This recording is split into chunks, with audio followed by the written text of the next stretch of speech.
I think it's important that we try and use this virtual meeting to ensure that you've got no misconceptions about what we're suggesting, and that you're completely comfortable with how we then move forward and put things in place. Okay? Yeah, no, that's fine, Rob. We've had some discussions on this, so that's good. Okay. Now, I'm going to send you a document which is, when it comes through to you as a PDF, it's going to look a bit like this. Okay. You can work your way through it subsequent to the conversation. Just make sure that there's absolutely nothing there.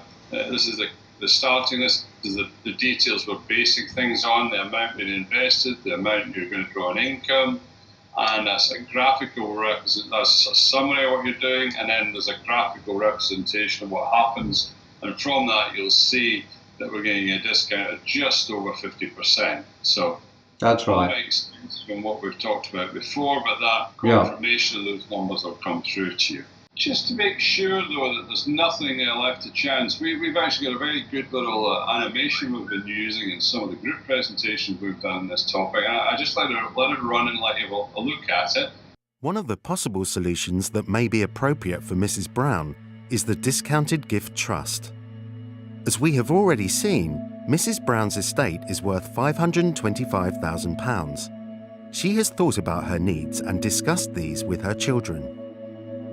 She would like to replace the £10,000 income she lost when her husband died and potentially reduce the amount of inheritance tax her children would have to pay on her death. Mrs. Brown has decided that she can invest £200,000 of her capital for the remainder of her life to meet her needs, as no access to her investment is permitted.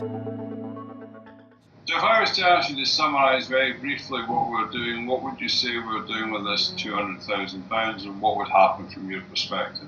I think what we're saying, Rob, is we've looked at my assets. I've got a house, I've got some investments in various different asset sectors.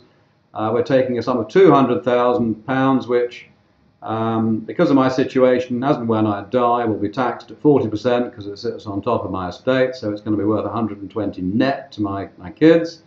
I'd like them to get a bit more of that because I don't need access to it all now. So I'm happy to create this trust, do it on this discounted basis, so there's an immediate advantage to them, it would appear, and I get the benefit of some income. So I can just accrue the income and save the income, or give it to the grandkids if I want to as well. So I'm pretty happy. So I'm going to pop this up on screen for you. So if I could ask you just to basically scroll down it and then just give me your signature. So if I just put up a little bit, if you could just sign that for me, Gary.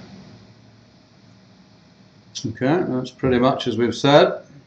Yeah. Excellent. Okay, so well, thank you very much for that. So as I say, we're going to prepare an action plan now. I'll drop you a confirmation of what we're talking about today. If you like some mini transcript of our discussions. And if at any point you wanted to see actually a rerun of what we've actually been discussing, it's easy enough, I can make that available. Perfect. Well, lovely to see you. All the best for 2016. Rob, same to you. Pleasure as always, and enjoy yourself in whatever part of the world you're in. Cheers for now. Bye-bye now.